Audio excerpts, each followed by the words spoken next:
So I wrote a blog and it's created quite a stir. So, what's going to happen? I'm going to read what I wrote and then I'm going to explain it line by line. And then I'm going to share the first reaction I received. And then I'm going to explain what's going to happen for the next few weeks. So, let's get started.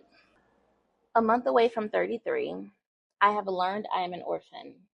Both of my biological parents are alive in happy, stable relationships and are comfortable in life. Both of these people have added no sense of safety or stability to my existence. Knowing my battles, life changing, life ending battles, wars won by my hands in the community I've carefully cultivated, love, chosen family. Neither have sought my side. They've watched in amusement with their complicit partners in tow. Weak, sad, really. I have fought for the life I have, bloodied fingertips gripping onto the edges of life. They watched with not a hint of concern or care, not even pity. None of these people care if I live or die. Their lives go on, their happiness undisturbed. My parents are alive and do not seek my safety nor add to my stability in any sense. They are people in this world, same as I, but they are not parents. They are parents in title alone. Why do I honor their existence when they can so casually ignore, denounce mine? Why honor their lives when they have not added to preserving mine? I do not have parents. Their lives will go on without me, and as will mine. My heart breaks for all of us within. I have not spoken to my mother in 6 years. We have not spoken because in our final conversation, which started because I found out she was married on Instagram via a hashtag, I asked her about it and it led to a screaming match back and forth. And at some point in that conversation, most points in that conversation, she brought up things that I said when I was 16 and accused me of not being accountable and questioned why I turned to my father when I was in an abusive relationship and I called him instead of calling her, and accused me of being a terrible daughter. And so after that conversation, because I was at work when she decided to call me, which my mother never calls me, and I knew it was going to be a thing when she calls me. She called, I answered, it led to that. I said, I'll call you back because I'm at work. I didn't call her back. The next morning, she sent me a very long text. I didn't read it. I never read it. I know it said something gaslight and, I don't know, just, it wasn't kind. I know that. I just never responded. We didn't talk. Then her husband, her second husband, we'll get to him. Her second husband kept trying to call me and was like, talk to your mother, call your mother. And I said, no, she can call me. And she never did. And at some point, I think I just blocked them both. And we have never spoken since. I blocked their phone numbers. That's important too. Since I was about 21, 22, whenever I was a senior in college, I got reconnected with my father. He wasn't in the first half of my life, and I don't have too many words about it. I don't care.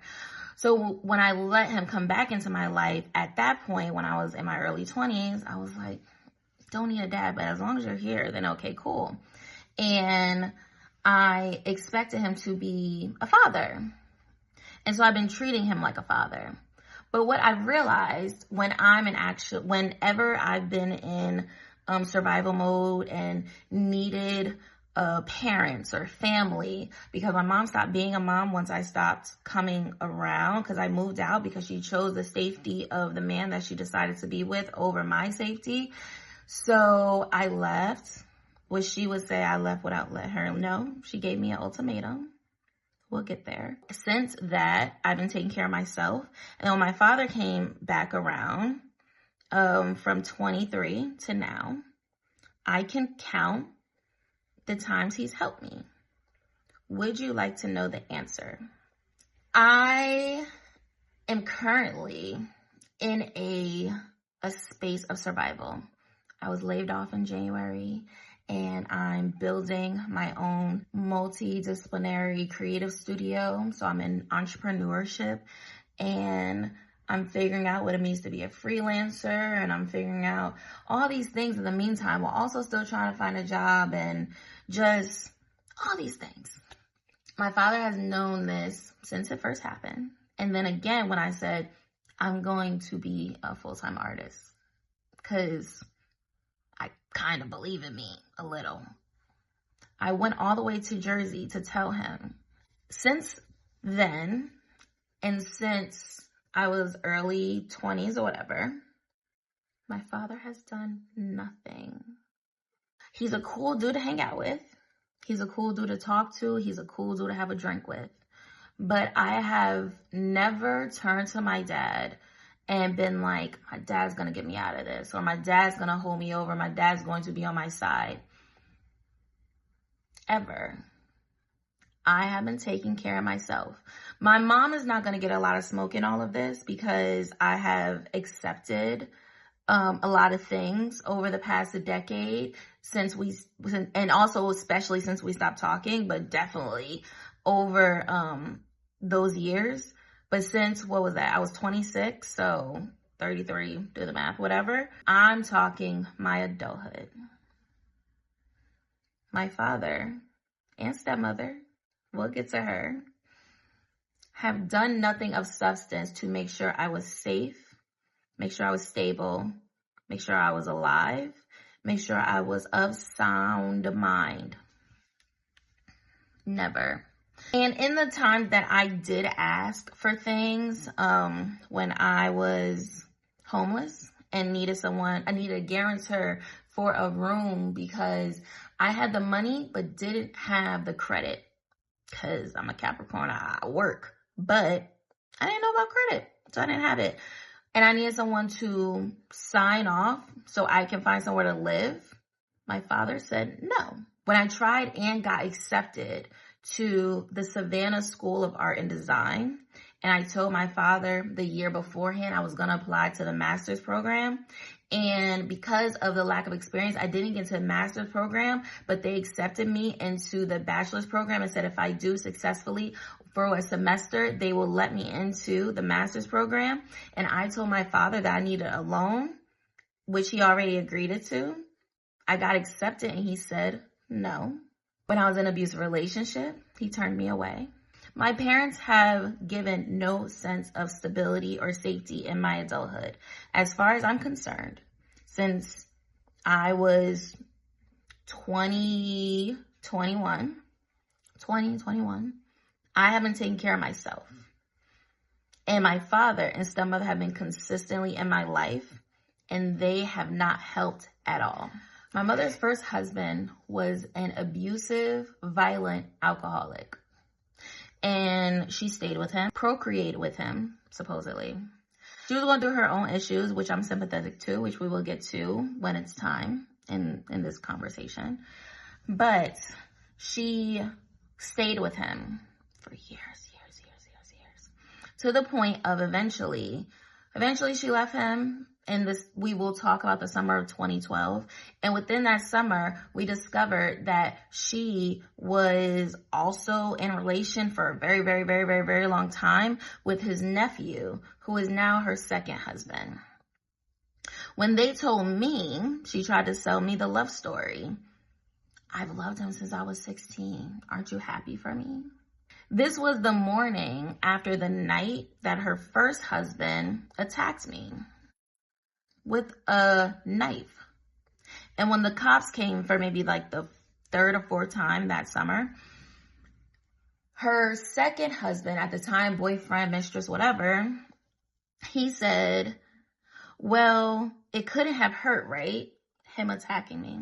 It couldn't have hurt, right? Because he was drunk. Ha ha ha. From there, I went back to school, came back, and they were living in the same house. And I was basically like, this is weird. This feels weird. We don't want to talk about it. Everybody told me I should be happy for my mother that she was out of an abusive relationship. She tried to tell me, oh, he treated you like his kids, and how isn't it funny how much he looked at you as his kids, because she's with him now. When I came back from that semester and I was back at the new house, because they had moved again, which will be significant, I said, this is weird. And she said, he doesn't deserve to tiptoe around you in his own household. And if you are uncomfortable, you can leave. So I did. I left, and I figured things out after. Since my father has been back in my life, my stepmother has done nothing. I thought I was cultivating a relationship with her where I can confide in her and talk to her, and she would give some motherly substance, where if my father was doing terribly as a father, as he has been, she would say something of importance. But so far, my entire life, she has said, I said something to him, and I go to bat for you kids, and I tell him what he's done wrong. And that's it. Nothing else. I tell him, when he says crazy things about y'all, I say something to him. And as I told my sister, not enough. Not enough. The man you chose to spend your life with does nothing for either of his children. We're not going to talk about yours. I'm going to talk about me. Maybe a little my sister, but I'm definitely going to talk about me. He has done nothing.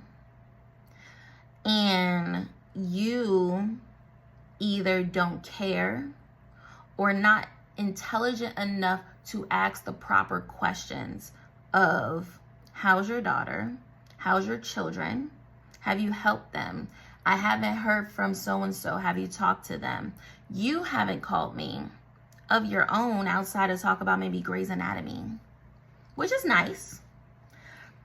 But when I needed you, when I needed a woman, an older woman, when I needed a mother, because that's the whole point of you being a stepmother, to be with this man where you're supposed to be a significance to the children that he parented, you have done nothing. You have done nothing of your own accord either to be like, hey girl, are you good? I know you were with that dude and you called me hysterically crying that day. You okay?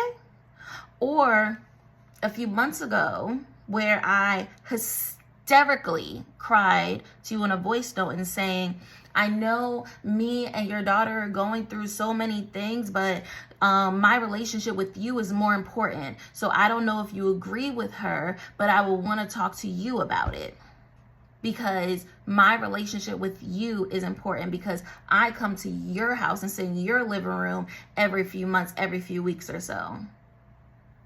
You never replied. So I learned through my sister, because you keep talking to her rather than calling me, I learned you learned what the word complicit means. Amazing for you. I would also like you to learn the phrase model minority, because as far as I'm concerned, and I'm sure a lot of people are, despite you ignoring it, you watched and decided to be with a man who made not one, but 2 Black women single mothers, but you decided to make him your person, the father, the stepfather of your 3 children. I have a lot of comments, and I have been ignoring it out of the respect because you've been around for the past decade, or because you've been with him for so long, but he doesn't respect my existence. And as far as I'm concerned, neither do you. So I understood that you're very confused of your role in this. Don't worry, we'll get to it. I haven't spoken to my mother in 6 years.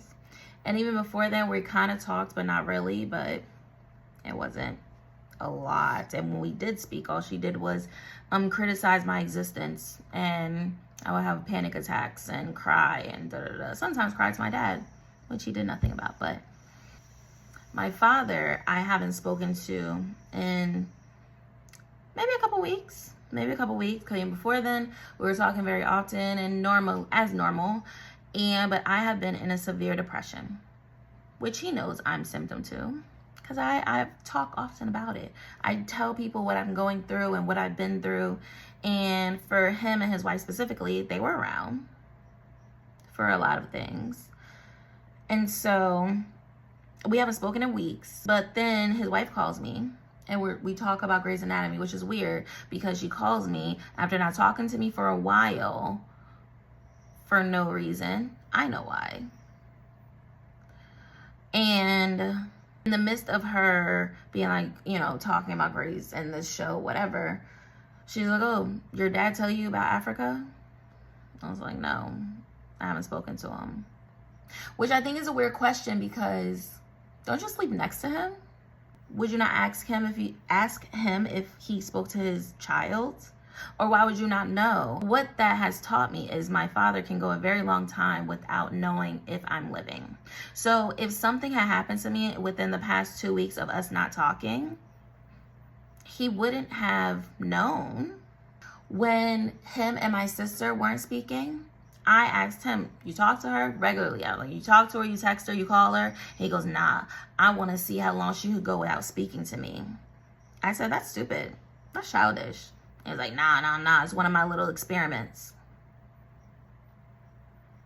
Your life will go on, whether I live or die, whether if your children live or die. Because as far as you're concerned, your life is fine.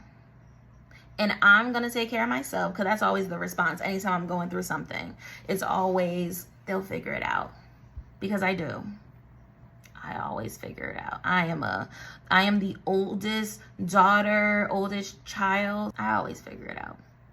But that is of no help of my mother or my father. My father has given me nothing but you got it. And then when I get it, he's like, proud of you. No thanks to you. I have been in a hospital for my depression and anxiety and other things. First, when I was in college, and the second time, a few years after college, I was 16 or 17. And my mom came to the hospital the first time, and she was just like, what is wrong with you? And she was sad, and I was just like, I don't know. The second time, I told my father, and nothing. No come to my rescue, no what hospital I'm in, no visitation. I was actually put in the wrong department of very, very high-risk people, very dangerous. I was in a very dangerous section of that hospital. And the only reason that I got out was because I convinced a nurse that I was of sound mind. I tried to kill myself, but I was of sound mind. And I'm telling her this. And I convinced her, because I was right. And the director of the department came down and said, there's so many people calling for you. I don't know who you are. Who are you? Because they're telling me you're not supposed to be here. They called her so many times it bothered her. And so I had to explain to her who I was. Which is, at the time, nobody. And I'm explaining to her, I'm just like, I should not be here. And I need to be out. My parents knew. And I say parents as in my father and stepmother at the time. My mother, I don't think we had stopped talking yet. Because I know around that time, she sent me a voicemail that was so nasty that I let friends hear it, and people, in the same way as with this situation, people listened to it and they said, "That's your mom?" I said, "Yeah." They have not helped. And so from that situation, because I had to live in Airbnbs and slept in a WeWorks bathroom, and only because right before that in the same building I was assaulted, I had to ask a friend to get me a Greyhound to Atlanta. And so I lived in Atlanta for a few years. Lived with a friend. She ended up kicking me out after a few months. Kind of found out I was there longer than I really should have. I did not track time. Kicked me out. I've got my first apartment by myself. Out of there, moved back to New York. Room, apartment. By myself. When I got stuck in Bali, we'll get there. My parents have given me no sense of safety or stability or build a safety net. I am surrounded by love. I am surrounded by people who have incredibly loving family and parents and mothers and fathers and grandparents and cousins and godparents, and I just watch all the time. And I kept thinking that everybody's a little weird. Y'all are super close, a little too close. And I thought that was weird. But as everybody so encouraged me to talk to my sister, that's your sister, talk to my sister. Because that girl did not come around. She did not come around y'all. Because y'all move weird. And so I was convinced that she was just some mean chick. And I told her, I don't know you, and I think you're weird, and I think you're mean.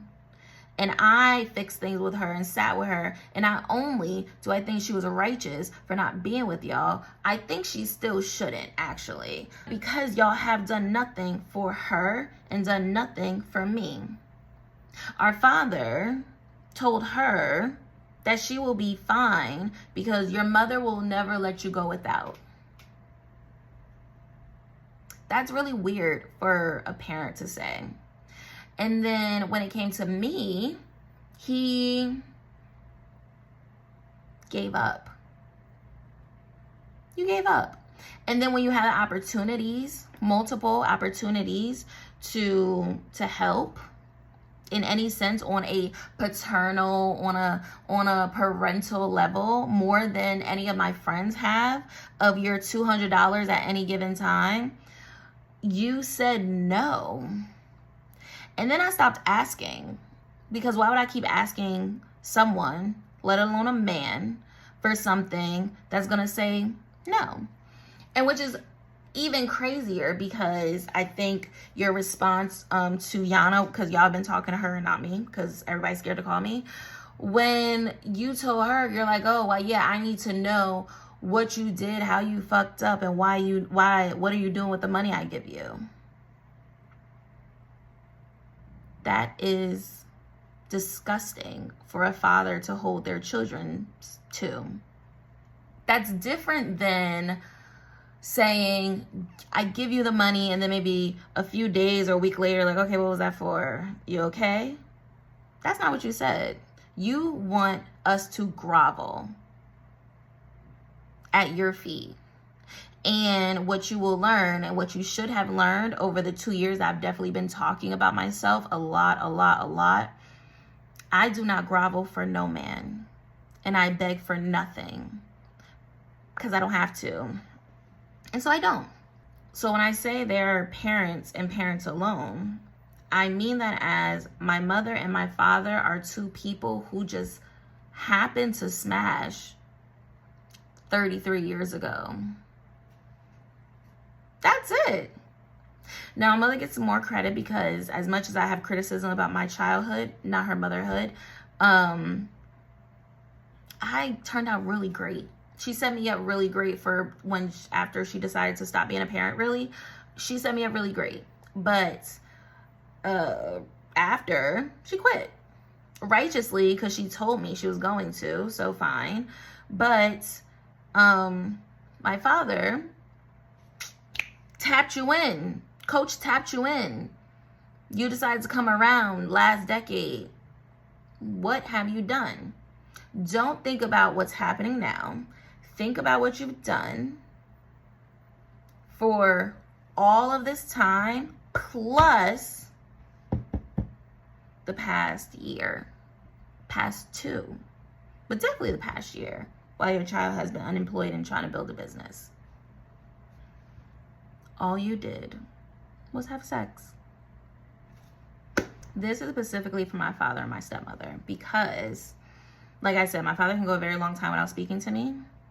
Then you never need to speak to me. My father can go a very long time without knowing if I'm fine, if I have groceries, if somebody's whooping my ass, or if I'm safe, if I offed myself. I've told you multiple times I'm depressed and I'm going through it, and you have nothing to offer in that conversation. Why do I honor your parenting? You have done nothing for the person that I am. Even if I ignore all of my childhood,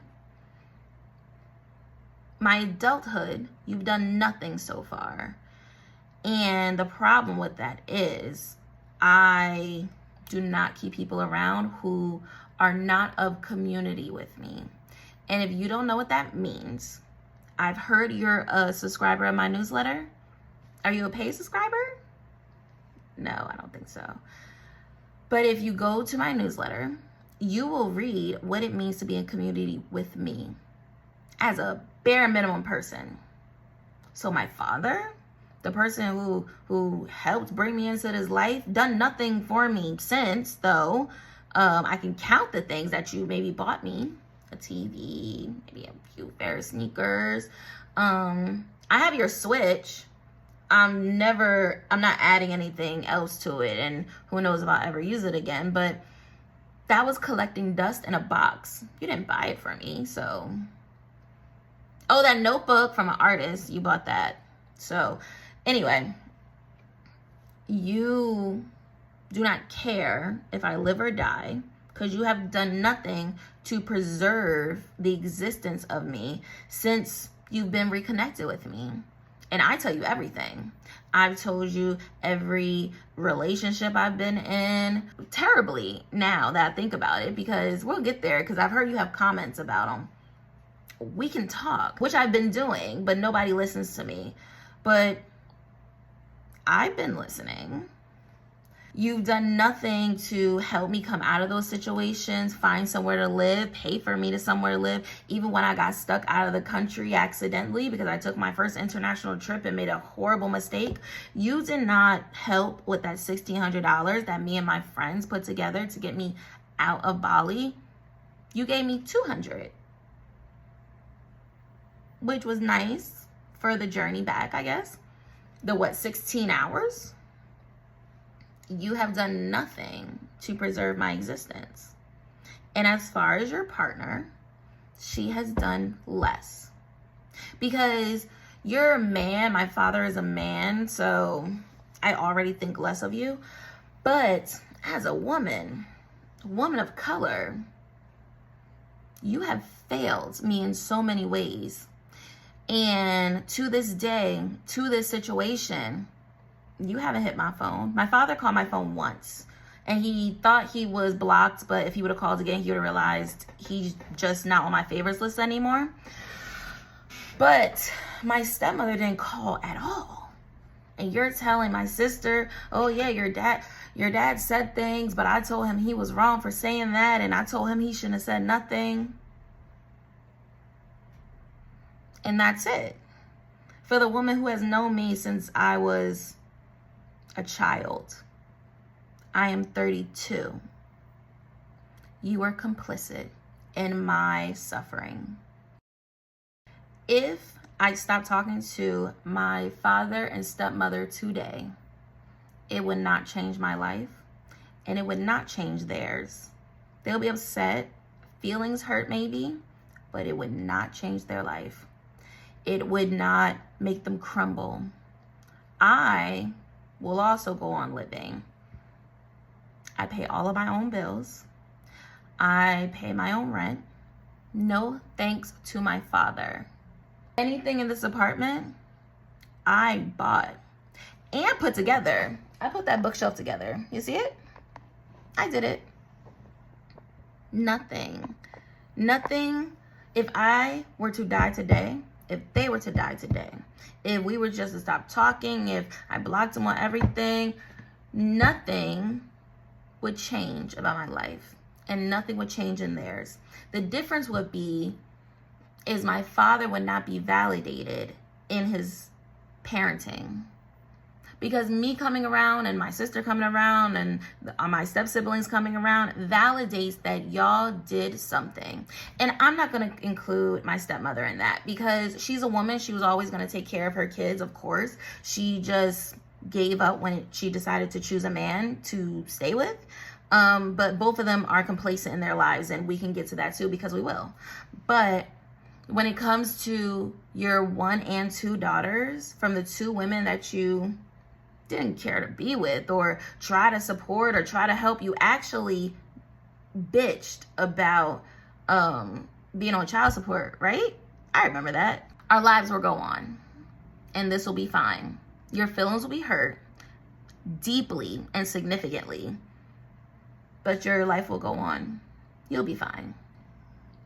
For all of us within, everybody knows I go by they, them pronouns because there's a lot of us living in this. So just know, and if you've read my blog and listened to my podcast and read any essays I published, you would know this. And you would be scared of what comes next. But what is coming next is the response my father sent. So let's go through that. This sounds like a 16-year-old teenagers are looking for someone to blame for their unstable life and relationships and a little hint of jealousy. Now that's what you call weak, more pathetic if asked. Oh well, so be it. No feelings hurt over here. More pissed off and enraged, if anything. Hope you get sympathy from your followers when it's finalized. Write a used script for a movie from it. At least get paid for your pain. Shrug emoji. We're gonna go line by line. This sounds like a 16-year-old girl that's looking to blame for their unstable life and relationships. We're gonna start there because this is a run-on sentence. We're actually gonna just go with the 16-year-old part. And what I've learned and what I've heard and what you said to me is you don't argue with children. And where you are vastly mistaken is I'm not a child. I'm 32. And I'm also a 32-year-old who has taken very good care of themselves despite everything that's happened to me. Because we're going to go through everything and it's just things that just kept happening. But I'm an adult, a full one. I don't know if you know what that means. Let me break it down for you.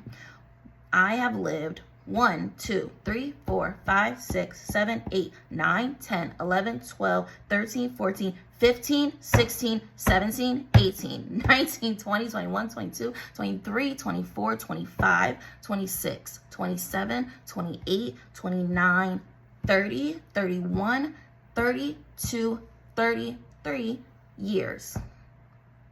That's a long time, right? And all of that time, you have done nothing to learn of who I am as a person. You might read my stuff, which I've always said my dad is my biggest cheerleader because he reads all of my things, which you do, and I love that. But you don't know who I am. So to say I sound like a 16-year-old teenager is telling of what you think of me. But you're going to learn. You're going to learn. That's looking for someone to blame for their unstable life and relationships and a little hint of jealousy. We're going to take this section of this run-on sentence. I have had a very unstable life and a few unstable relationships. You have added and increased my unstable life. First, you did nothing. Then you quit. Then you came back around and still did nothing, and even sent me back into danger. Yeah, I've had a very unstable life. I have done everything I needed to do to keep a semi-stable life. And a lot of this response is because I am unemployed, as is why this whole thing is happening, because I have time to think. Because just like any man who has tried to come into my life and do nothing for me, I've always told them the worst thing you could allow me is time to think. And that's what you've done. So my unstable life, yeah, it's been pretty unstable actually, with no help from you or your partner. And my relationships, yeah, which we're gonna get to one of these days, because I've heard you had a lot of conversations and a lot of thoughts around my unstable relationships, which the two you know of are with two men. I took a dip into heterosexuality, and I ended up in not one but two abusive relationships that my father did not help me out of, gave me no counsel to, actually didn't help at all whatsoever. So yeah, very unstable. Oh, I think you also maybe hinted somewhere about my mental instability. As we continue, just know I am very much of sound mind and body. I may be depressed and sad and figuring out my decisions, but everything I have said and everything I will say will be facts. We're gonna keep going. A little hint of jealousy. Now that's what you call weak, more pathetic if asked. Jealous of my father. The man who has done nothing for my life, you think I'm jealous of you? Confused maybe of you and my mother, actually. Hate that you're getting all this smoke by yourself, but you just happen to be here longer and also be a man, so you kind of swindled me because you shouldn't have been here this long. But both of you, because people have told me that my mother was jealous of me too. Maybe, I don't know. But a hint of jealousy rather than concern, maybe. Because what could have happened, actually, I'm gonna tell you what you should have done. That's what you call more pathetic if asked. You call me pathetic. The worst mistake my mother ever did, amongst a lot, but outside of calling me a terrible daughter, that's number one. The worst thing she ever did, amongst everything, is call me mediocre. And you chose to call me pathetic. I want you to hold that. Hold it for me. We're gonna come back to it. Oh, well, so be it. No feelings hurt over here. More pissed off and enraged, if anything. And this is where I'm gonna call you a little, not intelligent, because no feelings hurt over here. No feelings hurt over here. More pissed off and enraged. I don't know if you mean enraged or enraged. Just typos. These two things are contradictory of each other. You can't be no feelings hurt and pissed off and enraged. Words mean things. Hope you get sympathy from your followers when it's finalized.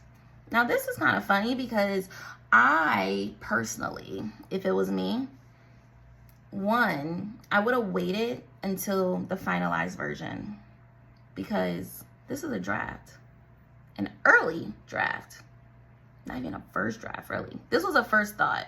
How terrible for you to give me time to think and create an essay version of everything I've written. And sympathy, maybe. I might get sympathy. I maybe just support. because you haven't given me that outside of you'll figure it out. You got it. So maybe, and I appreciate the well wishes. And then the final part, which is going to lead us into our planning. Write a use script for a movie from it, at least get paid for your pain. And which is really funny about this is, duh, I'm a writer. I don't think you or anybody in your ecosystem understands that me being a writer is not a hobby. I have a lot of hobbies. Me being a content creator is a hobby. Me playing games is a hobby. Me making art is a hobby. But a writer? That's what I do for a living. This is what I get paid a lot of money to do. And so, yeah, the plan is to get money from it. And even if I don't, well, I feel better. And that's what really matters, right? My feelings. Things you've never cared about. But I'm supposed to care about yours. Everybody keeps telling me, oh, you hurt his feelings. And my response is, maybe somebody else's feelings need to be hurt for once. Hope I do get paid, but if not, it was fun, you know? Next phase, the planning.